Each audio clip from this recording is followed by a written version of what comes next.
Assalamualaikum warahmatullahi wabarakatuh. Kembali lagi di channel Bayangan Malam.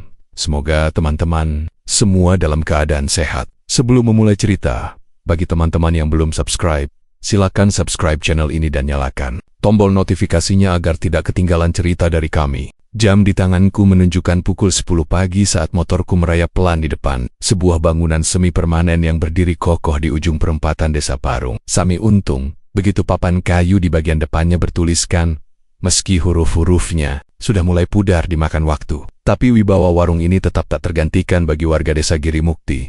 Bagi mereka, warung ini semacam swalayan mini, tempat mereka membeli beras, minyak, rokok, sabun, sampai deterjen dalam ukuran besar. Aku memarkir motor di sisi warung. Tas besar berisi produk kopi yang kubawa tergantung di sisi kanan motor, membuat posisinya sedikit miring. Aku harus menahannya agar tidak jatuh saat turun. Pandanganku menatap bangunan warung itu sebentar. Napasku memburu ringan. Bukan kali pertama aku datang ke tempat seperti ini. Tapi entah kenapa, warung Sami Untung selalu membuatku merasa lebih kecil dari biasanya. Langkahku mantap tapi perlahan. Aku mengatur napas, menata senyum, lalu membuka pintu kaca yang buram karena debu. Bunyi lonceng kecil di atas pintu berdering saat aku masuk. Di dalam, suhu sedikit lebih sejuk. Bau rempah, plastik, dan aroma sabun mandi bercampur jadi satu. Rak-rak kayu tersusun rapi, sebagian mulai reot, tapi penuh barang. Di balik meja kasir duduk seorang wanita paruh-baya berkacamata burini, pemilik warung sekaligus penjaga kasir. Ia sedang mencatat sesuatu di buku besar bersampul hijau. "Selamat pagi, Bu," sapaku pelan, hampir seperti berbisik. Burini mengangkat kepala, melihatku sejenak, lalu kembali mencatat. "Iya, pagi. Mau beli apa?" tanyanya singkat. Aku tersenyum. "Kaku, saya bukan mau beli, Bu.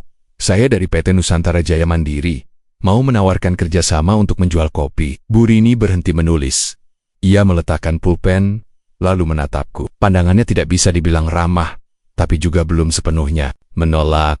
"Kopi ya?" "Iya, Bu. Kami punya produk kopi baru. Namanya Kopi Premium Nusa. Ini salah satu produk unggulan kami. Rasanya kuat, aroma khas, cocok untuk pelanggan warung seperti di sini," jelasku. Berusaha tegas meski tetap terdengar ragu-ragu. Aku membuka tas besar di pundak, mengeluarkan satu bungkus kopi dalam kemasan coklat metalik, lalu menyodorkannya ke arah Burini. Ia menerimanya dengan satu tangan, membolak-baliknya sebentar, lalu meletakkannya begitu saja di atas meja. "Merek baru?" "Iya, Bu. Tapi kami sudah kerjasama dengan beberapa warung di kecamatan sebelah. Penjualannya bagus, apalagi kalau dijual dalam bentuk kopi seduh juga," jawabku buru-buru, takut kehilangan momen. Burini menyandarkan tubuh ke kursi kayu yang sudah lapuk. "Di sini sudah ada 2 merek kopi. Yang satu itu kopi mantap.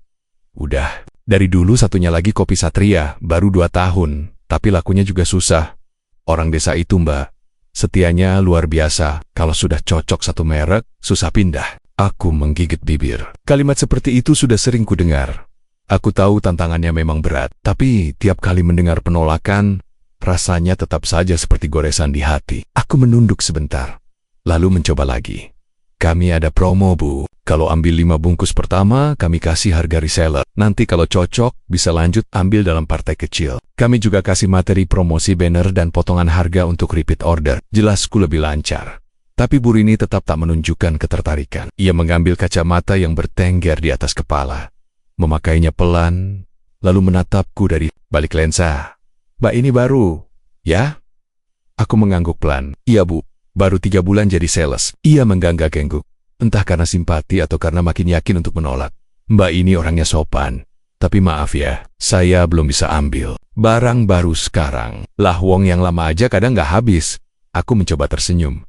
Meski kecut, aku tahu itu penolakan halus. Aku menarik napas dalam, membereskan bungkus kopi ke dalam tas, lalu berdiri tegak. "Baik, Bu, terima kasih banyak sudah meluangkan waktu," ucapku pelan. Saat aku hendak berbalik, Burini berkata, "Kalau nanti ada tester atau promonya menarik, boleh dicoba. Kasih ke pembeli dulu, siapa tahu cocok." Kalimat itu meski tak menjanjikan apapun cukup membuat langkahku sedikit lebih ringan saat melangkah keluar. Di luar, sinar matahari sudah lebih terik. Jalan desa mulai ramai oleh ibu-ibu yang pulang dari pasar dan anak-anak kecil yang bermain sepeda. Aku berjalan menuju motorku, lalu duduk sebentar sebelum menghidupkan mesin. Dari balik kaca warung, kulihat Burini kembali tenggelam dalam catatannya. Kopi yang tadi kutawarkan masih tergeletak di meja, tak disentuh lagi, Aku menarik napas panjang. Belum rezeki, gumamku. Meski tetap saja ada rasa sesak yang mengganjal. Bukan hanya karena ditolak, tapi karena aku tahu aku memang bukan tipe yang mudah disukai orang. Wajahku biasa saja, kulit sawo matang tanpa riasan, rambut sering kukuncir asal-asalan. Suaraku tak merdu, ucapanku sering terpatah. Aku tahu, bukan Puspa atau Winda teman-teman sesama sales yang luas, cantik dan mudah bergaul. Tapi aku punya harapan. Aku ingin berhasil untuk ibuku yang sakit, untuk hidupku sendiri, yang selama ini seperti jalan setapak yang tak pernah berubah. Arah, mesin motor menggeram pelan, dan aku mulai melaju kembali. Warung Sami untung perlahan menghilang dari cermin kecil di sisi kiri. Aku melanjutkan perjalanan ke warung berikutnya. Langit masih biru, tapi dadaku tetap mendung. Hari masih panjang, tapi semangatku mulai rapuh seperti sayap burung yang terpapas angin. Matahari mulai menyengat ketika aku memutar arah motor menuju sisi lain desa, melewati lahan tebu dan tambak kering yang menghampar luas di kiri kanan. Jalan tujuanku kali ini adalah kawasan terminal kecil tak resmi yang dikenal warga sebagai Simpang 4 Batu Karang. Di sanalah truk-truk besar biasa berhenti sejenak. Para sopir dan kernetnya turun melepas lelah. Deretan warung kopi berdiri sederhana di sisi jalan. Tempat itu bukan bagian dari rute rutin para sales, terutama yang perempuan. Terlalu ramai oleh laki-laki asing, terlalu banyak asap rokok dan terlalu sedikit rasa aman. Tapi bagiku, pilihan semakin hari semakin sempit. Dan satu-satunya yang lebih menakutkan dari gang sempit di Batu Karang adalah omelan Pak Agung saat rapat mingguan. Motor tuaku berderak saat melewati jalan berkerikil menuju pusat keramaian. Suara klakson truk saling bersahutan, aroma bensin dan debu bercampur jadi satu. Di sisi kiri jalan tampak beberapa warung kopi beratap seng dan bertembok triplex. Tiap warung memiliki meja panjang, kursi plastik warna-warni, dan tentu saja deretan termos serta toples penuh kopi sachet dari berbagai merek. Aku menghentikan motorku di depan warung yang tampak paling ramai. Di papan atasnya tertulis, "Warung Kopi Bu Rahayu." Tulisannya dibuat dari potongan karton dan spidol hitam. Aku mengusap peluh di dahi, lalu menurunkan tas besar dari jok motor. Hatiku kembali berdegup tak nyaman. Ada belasan pasang mata mengamatiku dari balik kepulan asap rokok dan suara gelak tawa. Langkahku pelan, tapi ku tegaskan tetap tegar. Aku berjalan menuju meja kasir, di mana seorang perempuan berkerudung duduk sambil menghitung recehan. Wajahnya penuh garis usia, tapi matanya tajam seperti sedang mengukur siapa yang datang. "Selamat siang, Bu, saya dari PT Nusantara Jaya. Mandiri?" sapaku sambil membungkukkan badan sedikit. Perempuan itu menatapku sebentar. "Mau jual apa?" "Saya mau menawarkan kopi, Bu, produk baru. Namanya Kopi Premium Nusa. Saya ada sampel dan info produknya," jawabku sambil mengeluarkan satu bungkus kopi dari tas. Bu Rahayu menyipitkan mata, lalu menerima bungkus itu. Ia membolak-balik kemasannya, lalu mendengus pelan. "Kopi lagi? Di sini udah ada kopi Raja Wali, kopi Kapal 1, sama kopi Bintara. Semua udah punya jatah dari sales masing-masing. Lah wong merek-merek itu aja kadang rebutan naruh produk." Aku menelan ludah. Aku tahu, di tempat seperti ini, kompetisi bisa lebih kejam daripada di warung sembako biasa. Tapi aku tak bisa mundur begitu saja. Kalau Bu Rahayu mau coba, saya bisa kasih 5 bungkus gratis untuk tester. Bisa dijual atau diseduh buat pelanggan. Kalau laku, bisa ambil lagi, Bu. Nanti saya atur langsung dari kantor. Bu Rahayu menatapku, seolah sedang menilai apakah aku sungguh serius atau hanya sedang cari alasan agar tak dipecat dari pekerjaanku. "Tester doang? Nggak ada bonus lain?" tanyanya tajam. "Untuk awal memang belum ada, Bu. Tapi kalau pembelian berikutnya, kami ada diskon 10% dan hadiah langsung dalam bentuk merchandise." Jelasku, berusaha tetap tenang. Ia mendengus lagi lalu meletakkan bungkus kopi itu di atas meja. "Saya ndak mau, nanti sales merek lain marah. Udah punya jatah mereka masing-masing. Kalau saya nerima merek baru, bisa ribut." Lah wong yang itu aja sering ngancam-mengancam. Aku menunduk, mencoba menelan kekecewaan. "Baik, Bu, terima kasih sudah meluangkan waktu." Aku membungkuk pelan, lalu kembali ke motorku. Saat aku melangkah pergi, samar-samar ku dengar tawa ringan dari meja pojok. Beberapa sopir truk tampak memandangku sambil berbisik-bisik. Salah satu dari mereka bahkan sempat berteriak, "Mbak jual kopi atau jual senyum sih?"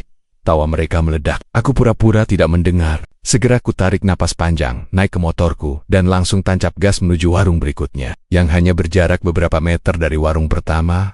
Warung kedua tampak lebih kecil. Hanya ada 2 kursi di depannya dan seorang lelaki tua yang duduk sambil menyeruput kopi panas. Pemilik warung, Seorang perempuan muda sedang menyapu lantai. Ia menoleh ketika aku datang. Saya sales kopi. Mbak, mau tawarkan produk baru, boleh? Ucapku dengan senyum terbaik yang kupunya. Tapi pemilik warung langsung menggeleng tanpa mendekat. Mbak, sudah banyak yang nawarin kopi. Saya ini warung kecil. Siapa yang mau beli? Aku tetap mengangguk dan mengucapkan terima kasih meskipun hatiku makin sih. Aku terus berkeliling kedua warung lainnya. Tapi hasilnya sama, ditolak, alasannya serupa. Tak ada yang mau ambil risiko menerima produk baru.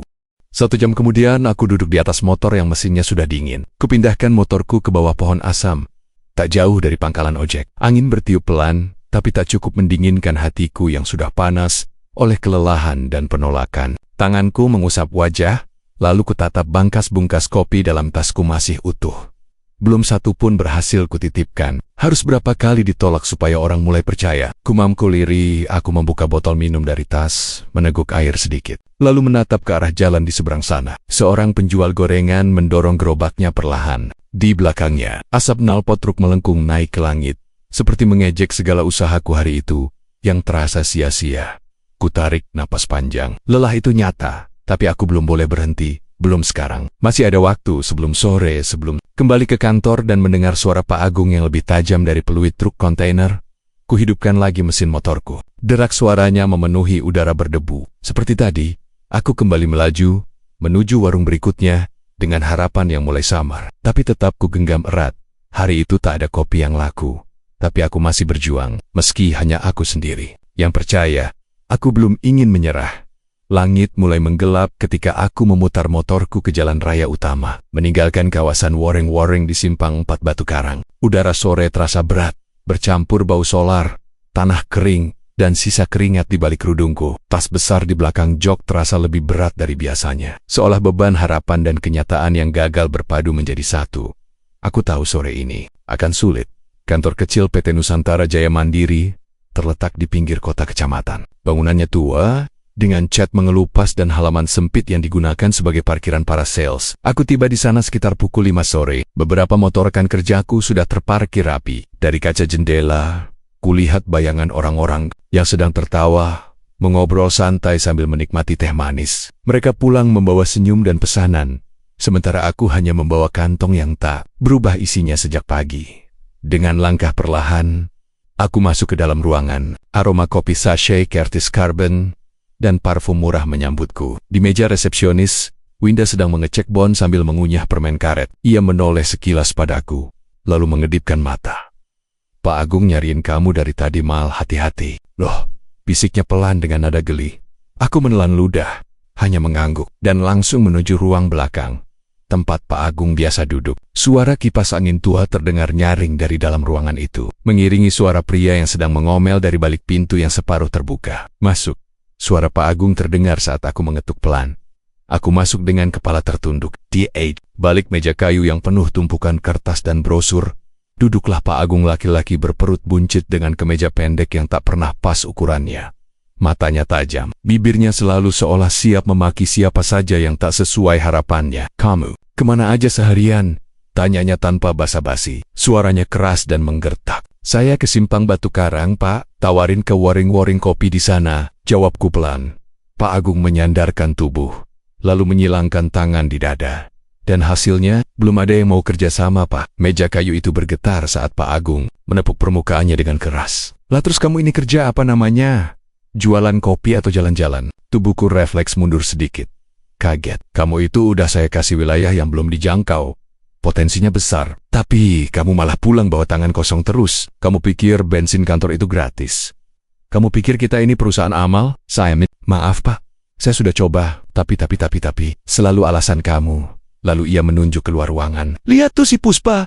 Tiap minggu setor pesanan. Sandra udah punya 2 warung besar langganan. Bahkan Winda, yang baru 3 bulan kerja, aja bisa jualan 2 kali lipat kamu. Aku menggigit bibir menahan tangis yang mulai menggenang. Aku tahu semua itu benar. Tapi tetap saja rasanya tidak adil. Usahaku tak pernah dilihat. Kerja kerasku tak pernah dihargai. Kamu gak berkembang sama sekali malah. Gak ada perubahan dari bulan pertama sampai sekarang. Kamu itu tetap paling buncit. Mau sampai kapan saya sabar? Pak Agung berdiri, mengitari mejanya, lalu berhenti tepat di depanku. Wajahnya dekat sekali, Nadanya kini lebih rendah namun jauh lebih menusuk. Kamu ini selain gak laku gak bisa ngomong, tampang juga pas-pasan. Mau jualan model apa coba? Kamu sadar gak malah? Ini dunia lapangan, bukan dunia mimpi. Ucapannya seperti cambuk. Aku menunduk lebih dalam. Air mataku jatuh pelan. Tapi aku berusaha tetap diam. Aku tak ingin memberi kesan lemah meski seluruh tubuhku kini seperti runtuh dari dalam. Pak Agung kembali ke kursinya, lalu melemparkan selembar kertas ke meja. Target bulan depan. Kalau sampai kamu gak bisa juga, saya akan pikir-pikir lagi buat pertahankan kamu di sini. Sudah, keluar.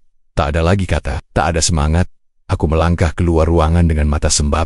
Tubuhku seperti tanpa tulang. Di luar, matahari sudah tenggelam. Suara orang-orang di kantor sudah berganti menjadi sayup-sayup radio dari warung sebelah. Winda lewat di hadapanku, lalu tersenyum setengah mengejek. Nggak apa-apa, Mol.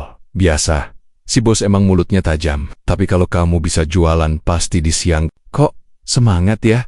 Aku tidak membalas. Aku berjalan keluar kantor, melewati lorong gelap menuju parkiran, lalu naik ke motorku.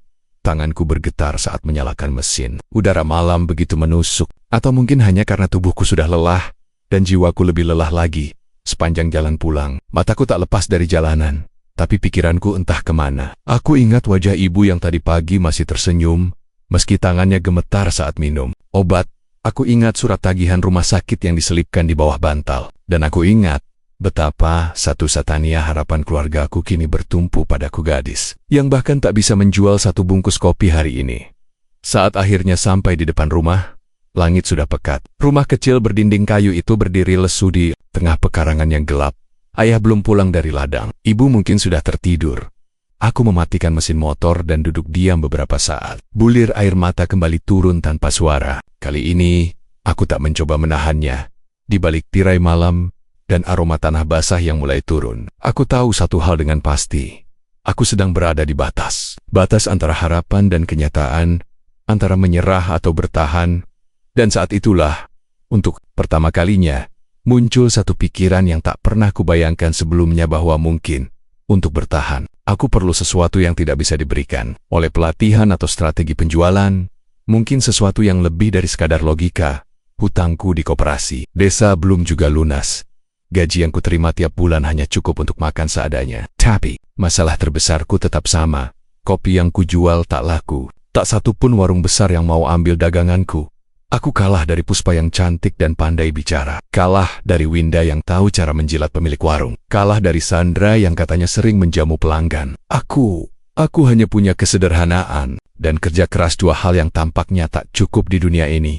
Setelah membantu ibuku, aku duduk di bangku kayu depan rumah. Pandanganku kosong. Dalam kepala, aku menghitung ulang semua jalan yang mungkin bisa kutempuh. Aku bisa cari kerja lain, tapi pekerjaan apa? Aku hanya lulusan SMA. Bisa juga cari pinjaman. Tapi siapa lagi yang mau memberi? Semua sudah kutemui, semua sudah menolak. Lalu satu suara dari masa lalu menyusup ke pikiranku. Suara itu berasal dari cerita seorang tetangga lama. Mbak Wati, janda beranak dua yang dulu tiba-tiba sukses jualan pecel dan punya kios sendiri. Konon, Mbak Wati pernah datang ke seorang perempuan tua di dusun seberang yang bisa membuka aura pemikat untuk berdagang. Katanya, cukup sekali datang, cukup satu langkah hidup bisa berubah drastis. Dulu, aku menganggap cerita itu tak lebih dari omong kosong. Tapi hari ini, aku mulai mempertimbangkannya.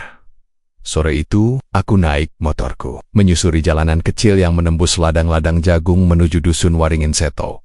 Dusun itu jarang dilewati, penduduknya sedikit, rumah-rumah berjauhan, dan banyak yang bilang angker. Tapi aku sudah memutuskan, jika pintu rezeki tak terbuka lewat kerja keras, mungkin pintu lain perlu diketuk. Aku bertanya pada seorang petani tua di tepi jalan. Suaranya serak saat mengangguk pelan dan menunjuk jalan kecil menurun yang diapit pohon bambu dan ilalang tinggi. Masuk aja ke situ. Kalau nyari Bu Ratmi, rumahnya di bawah bukit, yang ada pohon randu besar di halamannya. Tapi, hati-hati ya, Mbak. Aku mengucap terima kasih dan melanjutkan perjalanan. Jalan itu sempit dan licin, membuat motorku beberapa kali oleng. Saat akhirnya aku melihat rumah kayu tua di bawah pohon randu, perasaanku campur aduk takut, ragu, dan penasaran. Rumah itu tampak sepi. Dindingnya gelap, tapi asap mengepul dari dapur. Aku turun dari motor dan mengetuk pelan. Tak lama, seorang perempuan tua membukakan pintu. Rambutnya panjang dan digelung seadanya. Kulitnya legam, penuh keriput. Sorot matanya tajam, seperti bisa menembus isi hati siapa saja. Cari siapa, nak? Tanyanya dengan suara rendah. Saya dengar ibu bisa bantu orang yang kesulitan dagang. Ia tidak langsung menjawab, hanya mempersilahkan aku masuk. Ruang tamu kecil itu penuh bau dupa dan minyak gosok. Di dinding tergantung kain batik hitam dan cermin kecil yang kusam. Seekor kucing hitam mengawasi dengan mata lebar. Duduklah, ucapnya. Ceritakan apa yang kamu mau. Dengan suara nyaris bergetar, aku menceritakan semuanya, pekerjaanku sebagai sales, usahaku yang selalu gagal, ibuku yang sakit, dan rasa putus asa yang terus menggerogoti. Ia hanya mengangguk pelan, kadang menutup mata seperti mendengar sesuatu dari dalam dirinya. Ada yang bisa kubantu? Ucapnya setelah lama diam. Tapi ini bukan mainan, nak. Susuk pemikat namanya. Bukan sembarang susu. Ini kutanamkan di leher, mulut dan bibirmu, supaya setiap kata yang kau ucapkan jadi daya tarik. Orang takbir menolakmu. Aku menelan ludah. Apakah itu sakit? Ia tertawa pendek. Yang kamu hadapi di dunia ini lebih menyakitkan, bukan? Aku tak membantah. Lalu ia menatap dalam dan menambahkan, tapi ada pantangan. Hanya satu, jangan pernah makan pisang emas. Ingat itu, tidak boleh, walau satu gigitan. Aku mengangguk. Dalam hati, aku masih takut, tapi ketakutanku pada kegagalan jauh lebih besar. Kalau ini satu-satunya jalan, maka biarlah ku tempuh. Saya siap, kataku akhirnya. Bu Ratmi tersenyum tipis. Kalau begitu, makan dan minum dulu, biar tubuhmu siap menerima apa yang tak terlihat. Di meja kecil sudah disiapkan secangkir air dan sepiring kue hitam bertekstur kenyal. Aku ragu sejenak, tapi mengingat semua usaha yang telah kutempuh dan hasil yang nihil, aku pun menggigit kue itu perlahan. Rasa legit bercampur rempah asing memenuhi mulutku. Airnya diminum sampai habis, kata Bu Ratmi sambil duduk di seberangku. Itu air dari sumur tua, disaring dengan doa-doa leluhur. Aku meminumnya. Rasanya tawar, tapi meninggalkan rasa dingin di tenggorokan. Setelah itu, ia bangkit dan menggulung tirai kain. Ayo ikut aku ke dalam. Aku berdiri dan mengikutinya. Masuk ke kamar belakang. Ruangan itu sempit dan remang-remang, hanya diterangi cahaya lilin. Di tengah, ada tikar pandan lebar, bunga kenanga berserakan. Di pojok, kendi tanah liat dan mangkuk berisi jarum-jarum kecil berkilat duduk bersila di sana, ujar Bu Ratmi. Aku menurut. Detak jantungku menggila, bulu kudukku berdiri, apalagi saat ia mulai melantunkan mantra dalam bahasa Jawa kuno yang tak kupahami. Irama mantranya seperti nyanyian, tapi penuh tekanan. Tiba-tiba ia membuka mata dan menatapku tajam. Sekarang buka jilbabmu, lalu angkat dagumu sedikit. Tanganku bergetar saat melepas penutup kepala dan memperlihatkan leherku. Ia mengambil satu jarum kecil yang tampak bersinar keemasan, mencelupkannya ke dalam cairan hitam, lalu mendekatkannya ke kulit leherku. Sedikit saja, rasanya seperti digigit semut. Jarum itu menusuk perlahan. Aku meringis, menahan nyeri. Jalan kedua menusuk di bawah dagu. Jarum ketiga di ujung bibirku. Setiap kali jarum ditanam, ia membisikkan mantra yang semakin cepat dan berat. Ini susuk pemikat. Setiap kata dari mulutmu akan terdengar indah. Siapapun yang mendengarnya akan tertarik, ingin percaya, ingin membeli. Ia menghentikan mantra, lalu menatapku sangat serius.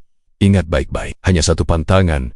Jangan pernah makan pisang emas. Sekali kau langgar, tubuhmu sendiri yang akan menghukum. Aku mengangguk pelan, tak sepenuhnya paham, tapi aku tidak berani bertanya. Aura Bu Ratmi terlalu kuat untuk dilawan dengan logika. Setelah proses selesai, ia menaburkan bunga kenanga ke tubuhku, lalu menyiramkan air dari kendi. Mataku terasa pedih sesaat. Lalu pandanganku menjadi terang, jernih. Aku merasa aneh, tapi juga kuat. Bibirku terasa hangat, leherku dialiri sesuatu yang tak kasat mata. Lebih dalam, kau akan mulai merasakannya dalam 3 hari, ujar Bu Ratmi. Tapi kekuatan susuk ini akan berdenyut seiring niat dan tekadmu. Jangan main-main, jangan gunakan untuk menipu atau hal yang tak suci. Aku berdiri perlahan. Di kaca kecil di pojok ruangan, aku melihat bayanganku. Tak ada yang berubah secara fisik, tapi ada sesuatu yang memancar. Aura yang tak bisa dijelaskan. Tatapanku lebih tajam, bibirku tampak lebih merah, bahkan tanpa olesan apapun. Terima kasih, Bu, ucapku pelan.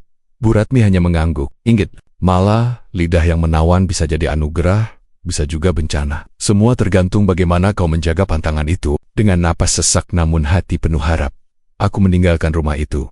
Langit mulai gelap saat motorku menyala kembali. Angin senja mengibarkan ujung kerudungku. Jalan menanjak di depan terasa lebih ringan dari biasanya. Aku tak tahu sepenuhnya apa yang telah terjadi dalam diriku, tapi satu hal aku tahu dengan pasti. Mulai detik ini, aku tak lagi berjalan di dunia yang sama seperti kemarin. Hari itu, matahari belum tinggi ketika aku bangun lebih awal dari biasanya. Tak seperti pagi-pagi sebelumnya yang selalu kulalui dengan kecemasan dan lemas. Karena semangat yang kian menipis, kali ini ada gairah yang mengalir dalam nadiku. Aku berdiri di depan cermin kecil yang tergantung di balik pintu kamar. Menatap diriku saksama. Tak ada perubahan mencolok secara fisik, tapi memang ada yang terasa berbeda. Bibirku tampak lebih lembab, sedikit lebih merah, meski tak kuoles apapun suaraku. Ketika aku menyapa ibu pagi itu, bahkan ia sempat menoleh 2 kali malah. Tumben suaramu lembut, kayak orang main film di radio itu, katanya sambil tersenyum. Kecil, matanya masih letih karena sakit, tapi senyum itu membuat hatiku hangat. Aku hanya membalas dengan senyum, tak ingin menjelaskan apapun. Biarlah ini jadi rahasiaku sendiri, rahasia yang kini membungkus tubuh dan jiwaku. Pagi itu, aku melaju dengan motor tuaku menuju tempat yang dulu sempat membuatku merasa gagal. Warung sembako Sami Untung. Bangunan 2 lantai itu berdiri kokoh di ujung jalan utama desa. Tokoh besar, jujugan warga untuk kebutuhan pokok. Dulu, pemiliknya Bu Rini Taksudi menoleh 2 kali ke arahku, apalagi mendengarkan penawaranku. Tapi pagi ini aku melangkah masuk lebih tenang. Di dadaku tak ada lagi ketegangan. Aku percaya pada kekuatan kata-kata yang akan kuluncurkan dari bibir ini. Selamat pagi, Bu Rini. Apa kabar? Sapaku lembat, suara itu jernih, teratur, menyenangkan di telinga. Bu Rini yang sedang menghitung stok gula di rak menoleh dengan alis terangkat. Ia menatapku sejenak, seperti mencoba mengingat-ingat. Tapi, tak seperti biasanya. Tak ada lagi tatapan dingin. Oh, kamu malah kan? Yang bawa kopi itu, aku mengangguk. Iya Bu, saya datang lagi.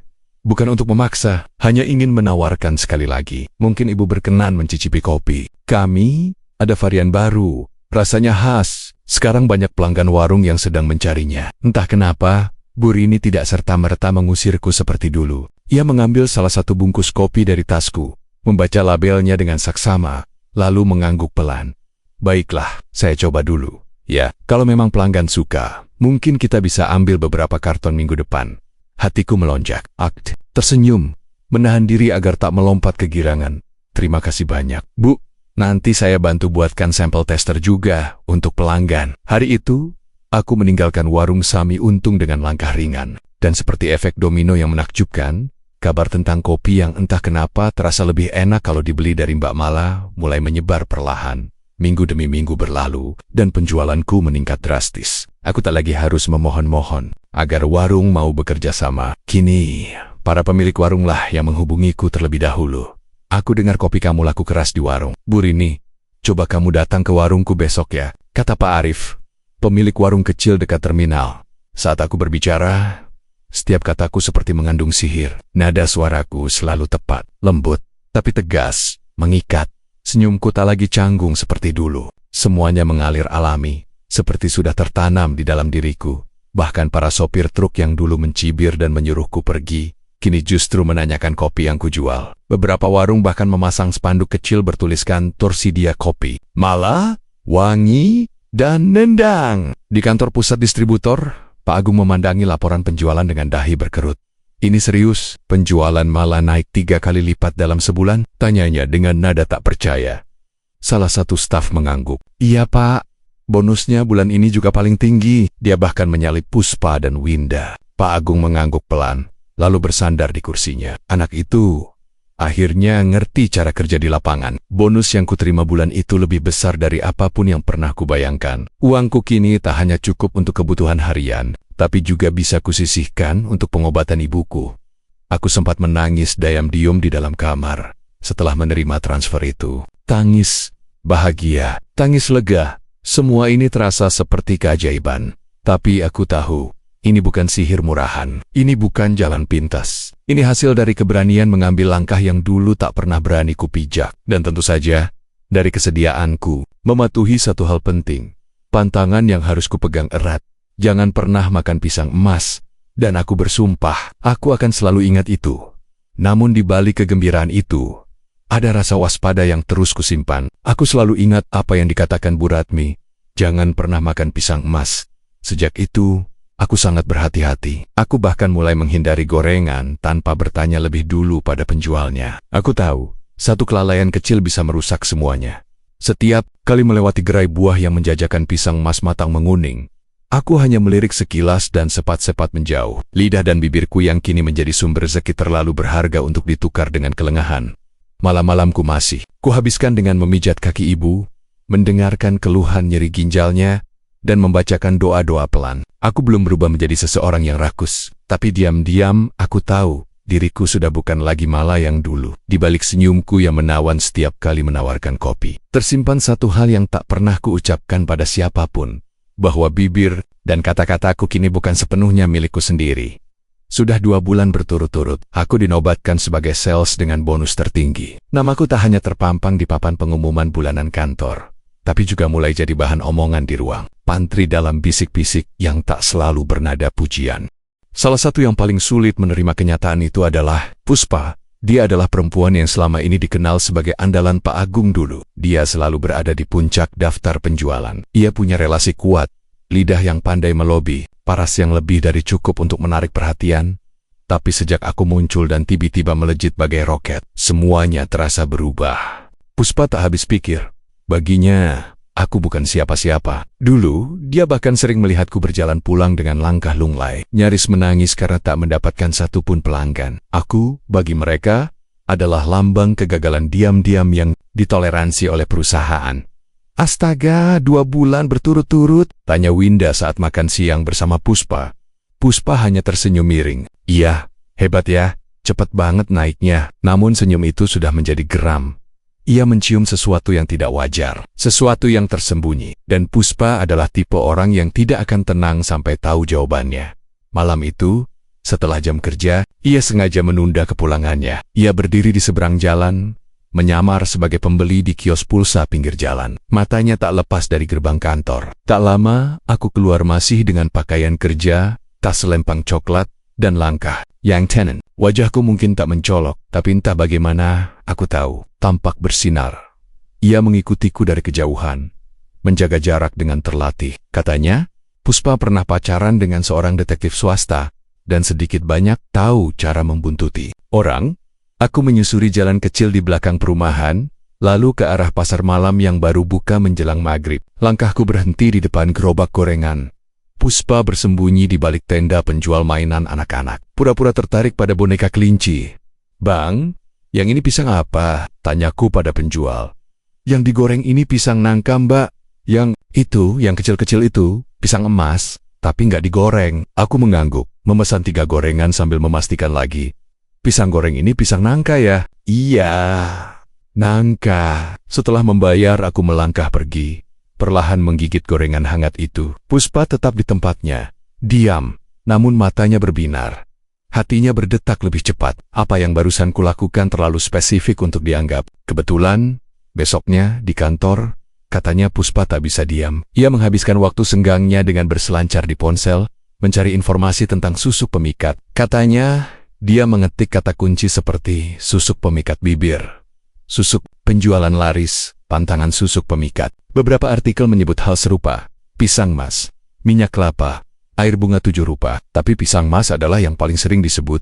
Ia membaca berulang kali, lalu menutup ponsel sambil mengangkat alis. Benar saja, pikirnya. Risp, semalam masuk akal. Menurutnya, aku bukan sedang rewel soal rasa atau kualitas gorengan. Aku sedang menghindari sesuatu yang mungkin bisa membuatku kehilangan kelebihan baruku. Dalam hati, ia merasa campuran antara puas dan murka. Katanya, ia seperti memegang kunci rahasia besar milikku. Tapi alih-alih iba, ia justru merasa seperti menemukan kelemahan musuh. Ia mulai lebih ramah padaku, menyapa duluan menawari kopi. Bahkan sekali waktu memuji pakaianku yang sederhana. Aku, yang tak pernah punya banyak teman di kantor, menyambut kebaikan itu dengan tulus. Akhirnya Puspa mulai membuka hati. Dalam diam, aku merasa senang. Akhirnya, diterima. Namun di balik senyumnya, Puspa menyimpan niat lain. Ia memperhatikan kebiasaanku, cara memilih makanan, menghindari kudapan tertentu. Ia juga menggali informasi dari teman-teman kantor. Hari itu, ia duduk di ruang pantry, mengaduk kopi dengan gelisah. Katanya, sejak malam sebelumnya, ia tak bisa menahan rasa penasaran, tapi ia harus berhati-hati. Jangan sampai ada yang tahu bahwa ia sedang menggali informasi dengan niat tertentu. Puspa, Ada yang tahu nggak sih pantangan orang yang pakai susuk pemikat? Tanyanya dengan santai. Beberapa teman menoleh. Winda yang baru masuk ikut duduk di sampingnya. Sandra menyeringai dan menjawab, "Oh, kalau susuk itu ada banyak pantangannya. Ada yang bilang nggak boleh makan minyak kelapa, nggak boleh tidur di tempat tinggi, juga nggak boleh makan pisang, Mas." "Pisang, Mas? Ya, kenapa sih?" tanya Puspa lagi. "Katanya bisa ganggu efek susuknya, atau bisa bikin luka di mulut," sahut Winda. Puspa menelan informasi itu pelan-pelan. Baginya, ini adalah pencerahan besar. Ia mencatat semuanya dalam kepalanya. Sejak saat itu, ia yakin bahwa aku memakai susuk, bahwa perubahan dalam hidupku ada kaitannya dengan sesuatu yang tak kasat mata. Namun Puspa juga tahu, aku bukan orang yang ceroboh. Aku pasti menghindari pisang emas, dan satu-satunya cara membuktikannya adalah menjebakku. Keesokan paginya sebelum ke kantor, ia berhenti di pasar dan membeli stan dan pisang emas. Ia menyiapkan adonan tepung, menggorengnya sendiri, dan membawa hasilnya ke kantor. Aku melihat kotak berisi pisang goreng itu dari kejauhan. Ada sesuatu yang terasa tidak beres. Tapi saat ia berkata, "Ini pisang goreng enak banget, aku buat sendiri pagi ini. Pisang Ambon, rasanya beda deh." Aku sedikit ragu, tapi akhirnya mengambil sepotong. "Oh, pisang Ambon ya?" tanyaku, mencoba memastikan. "Baiklah, aku coba deh." Aku menggigit perlahan, rasanya manis dan renyah, tapi tak ada yang istimewa. Aku makan dengan tenang. Tidak ada gejala aneh, tidak ada luka, tidak ada rasa panas. Aku bahkan mengambil 2 gorengan lagi. "Enak sekali," kataku sambil tersenyum. "Aku jadi pengen makan lagi kalau bisa." Puspa membalas senyumku, tapi matanya tak bisa menyembunyikan kebingungan. Aku tahu ia sedang mencari-cari tanda, tapi ia tak akan menemukannya karena kadang rahasia paling besar justru tersembunyi di balik yang paling sederhana. Aku tahu ada yang berubah.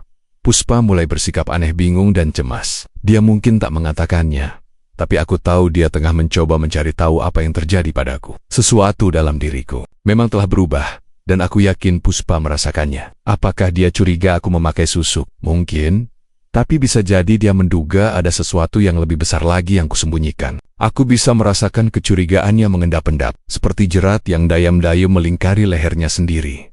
Sementara itu, aku mencoba menjalani hari seperti biasa. Tapi siang itu, setelah makan 3 potong pisang goreng yang diberikan Puspa, perutku mulai terasa aneh. Awalnya kupikir tak ada yang salah, rasanya seperti pisang goreng biasa, renyah, manis, hangat. Tapi beberapa menit kemudian, tubuhku mulai bereaksi. Bibirku terasa panas, seperti terbakar dari dalam. Lidahku ikut tersiksa, dan gigi-gigiku berdenyut nyeri.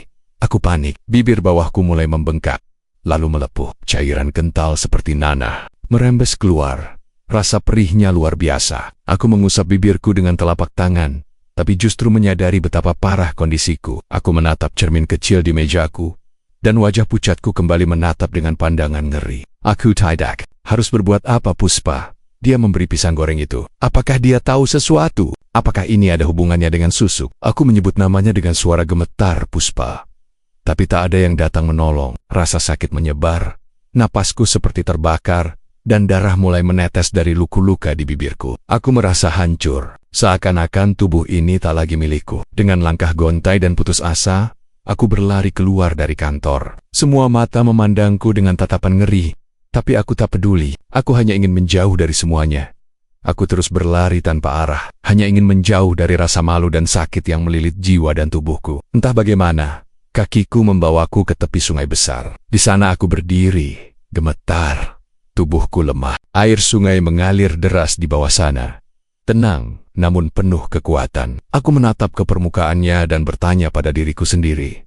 Apa yang terjadi padaku? Semua perjuanganku terasa sia-sia. Harapan yang dulu kujaga dengan hati-hati kini hanya tinggal puing-puing. Dengan bibir berdarah dan wajah yang bengkak, aku hanya bisa menatap air yang mengalir, membayangkan apa yang akan terjadi jika aku melompat. Tak ada lagi rasa takut, hanya keinginan untuk mengakhiri semua penderitaan ini. Aku melangkah lebih dekat ke tepi, dan akhirnya aku melompat. Air yang dingin menyambut tubuhku, menarikku semakin dalam. Aku tak tahu apakah aku ingin diselamatkan atau tidak. Aku hanya ingin rasa sakit ini berhenti. Aku hanya ingin menghilang dari dunia yang terasa begitu berat, begitu gelap. Sungai itu membawaku pergi, perlahan menenggelamkan segalanya: penyesalan, aib, kebohongan, dan keputusasaan. Keesokan harinya, Kabar tentang kepergianku menyebar cepat di desa. Banyak yang mencariku, tapi tak ada yang berhasil menemukan tubuhku. Sungai itu seolah menelan seluruh jejak hidupku. Di kantor, suasana berubah muram. Pak Agung, bosku yang dulu sering memarahi dan menekanku, hanya diam termenung, menatap hujan dari balik jendela. Puspa juga duduk termenung, terdiam dalam rasa bersalah. Mungkin ia tidak menyangka bahwa permainannya akan berakhir seburuk ini. Aku tahu, Puspa dulu sangat iri padaku. Dia mencoba menjatuhkanku dengan caranya sendiri. Tapi ketika aku berubah, ketika aku mengambil keputusan untuk menggunakan susuk, segalanya berubah. Bukan hanya untukku, melainkan untuk semua orang di sekelilingku. Kekuatan itu seharusnya menjadi berkah, tapi nyatanya menjadi kutukan. Segala sesuatu yang diperoleh dengan cara curang, dengan jalan pintas, tak pernah membawa kebahagiaan. Kini, hanya ada penyesalan dan kehilangan. Bahkan Pak Agung, yang dulu tak pernah benar-benar melihatku sebagai manusia, kini menunduk dalam. Dia mungkin menyesali kata-katanya yang kasar, sikapnya yang tak peduli. Aku telah pergi, tapi kisahku tetap tinggal. Di ruang kerja yang kosong, di sudut-sudut kenangan yang dingin, di sebuah makam kecil di desa jauh, tak ada nama di batu nisan. Itu hanya ada sebuah kalimat, dari rasa sakit datanglah kebijaksanaan. Namun terkadang, kebijaksanaan datang terlambat.